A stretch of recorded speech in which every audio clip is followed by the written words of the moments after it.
Kami po ay nandito para ipaalam sa buong bayan na maghahain po kami ng criminal case against Martin Romualdez. So ayan, at magandang araw po sa inyong lahat mga kababayan. At grabe, napaka good news mga kababayan, no? Sa mga kababayan natin ngayon na medyo nalulungkot, lalong-lalo na ho pagdating sa impeachment, no?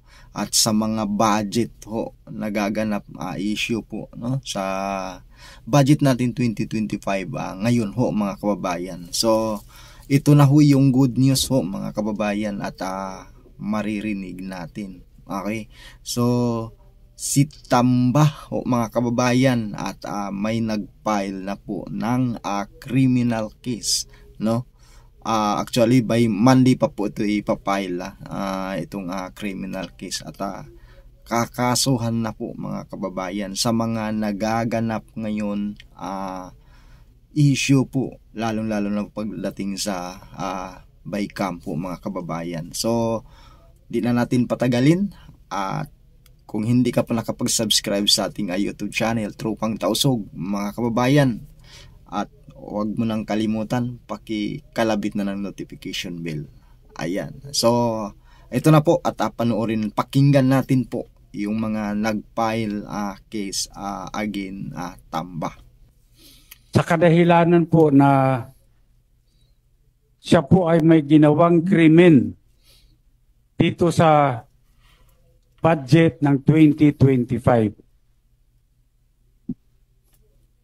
Malaking halaga po yung ipinasok nila na hindi po inaprubahan ng Kongreso.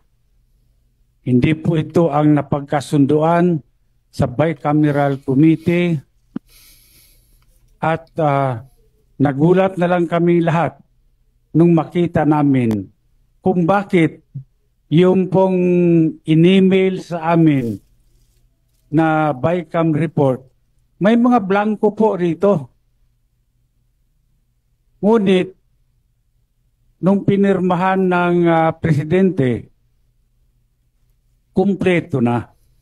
At nung tinignan namin kung magkano yung ipinasok nila na halaga, ito po ay nagkatotal ng 241 billion. Ngayon po, ewan ko kung matatawag natin na typographical error yan o grammatical error. Napakalaki po ng halaga. 241 billion. Wala pong ganung halaga ang inaprubahan ng BICAM. At hindi po rin yun ang inaprubahan sa plenaryo. Bakit po nagkaroon ng ganung halaga doon sa General Appropriations Act, GAA? Kanya po, ako bilang isang nakaupong congressman, ay kinakailangan ding ipakita ko sa taong bayan na kung merong mali, siguro kailangan din natin panagutin kung sino yung may gawa ng krimen. At dito, dahil po ilang araw na kaming nag-request ng kopya ng enrolled bill, hanggang ngayon po tinatago nila sa amin yan. Hindi po nire-release ang enrolled bill ng House of Representatives. Ako nagpapasalamat sa lahat na kayo po ay nandito ngayon at upang malaman po, tulungan nyo kami para malaman ng sambayanan kung ano pong mga kalukuhan ang ginagawa dyan sa Kongreso. Well, tama po yung sinabi ni former Speaker Bebot Alvarez, no? Kasi maliwanag naman na dapat yung Bicameral Conference Committee report ay i-approve yan ng House at i-approve din yan ng Senate. Maraming blanco doon sa lumabas na mga dokumento. So, may narinig ako na statement, hindi ako nagkakamali, ay galing kay Congresswoman Kimbo. Ang nagsabi na yung technical working group ang gumawa na ng tinatawag nilang insertion based on kung ano raw yung napag-usapan doon sa bicameral conference. Ang tanong, meron bang records of proceedings doon sa BICAM? Wala meron bang journal of proceedings? Wala silang maipakita. So, dito siguro ay kailangang maimbestigahang mabuti itong mga members ng Technical Working Group. Technical Working Group sa Senado, Technical Working Group sa Kongreso, at sino-sino itong mga membro ng Technical Working Group. At mag-execute sila ng kanilang affidavit. Kung talagang bang meron silang ginawang insertion dito o ano paman para ma-fill in the blanks yung enrolled bill bago ipinadala sa Malacanang. Yun lamang po yung gusto kong maliwanagan dito. Dahil ay statement nang galing yan sa balita na napakinggan ko at nabasa ko na statement allegedly ni Congresswoman Kimbo na yung technical working group ay pinunuan itong mga blanco na nandito sa mga dokumentong lumabas na mga BICAM report. Na may pirma naman yung mga members ng BICAM committee sa House at saka sa Senate. Sa tinagal-tagal ko ring staff, Speaker Bebot, dyan sa Kongreso, magmula 87 hanggang sa Senado. Ito lamang yung kauna-unahang pagkakataon. For many years na naging staff ako dyan sa Kongreso at pati dyan sa Senado, na nagkaroon ng bicameral conference committee na blanco na pirmado ng mga membro ng BICAM. At kung ito rin ay sinabmit nila doon sa plenary session para i-approvean nila, asan nga yung enrolled bill? Sabi nga ni Speaker Bibot, wala pa hanggang ngayon. Sa akin, yun ang aking pinagdududa na bakit nagkaroon ng ganon na mga insertions. Yun lamang po. Former Speaker, ano po yung particular na kaso na isasampa?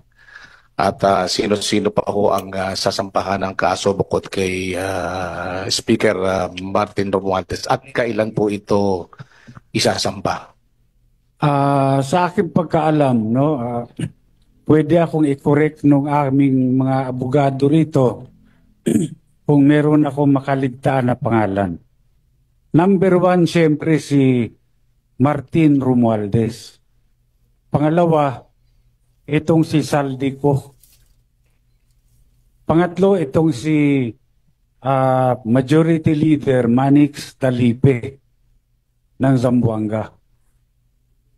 Bakit sila? Dahil po, una, wala pong nangyayari sa House of Representatives na hindi po alam ng Speaker of the House of Representatives. Lahat po yan may basbas ng Speaker. Wala pong gagalaw dyan kapag hindi po sinabi ng Speaker. Kaya nga po dito, sigurado ako, itong si Martin Romualdez ay talagang siya ang may pakanan nito lahat. Siya ho ang author nito. Ngayon, siyempre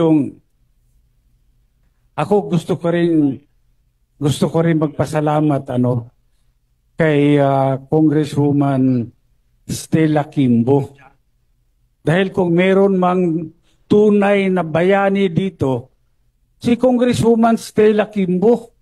Dahil siya mismo ang umamin na maraming blanco ang BICAM report.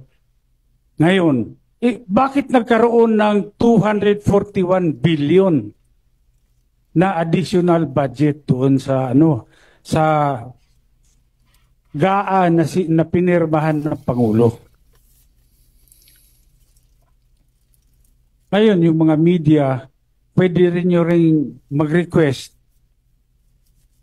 nyo sa Kongreso kung mabigyan kayo ng kopya ng enrolled bill.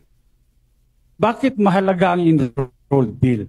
Kasi dito natin makikita kung ang enrolled bill ba ay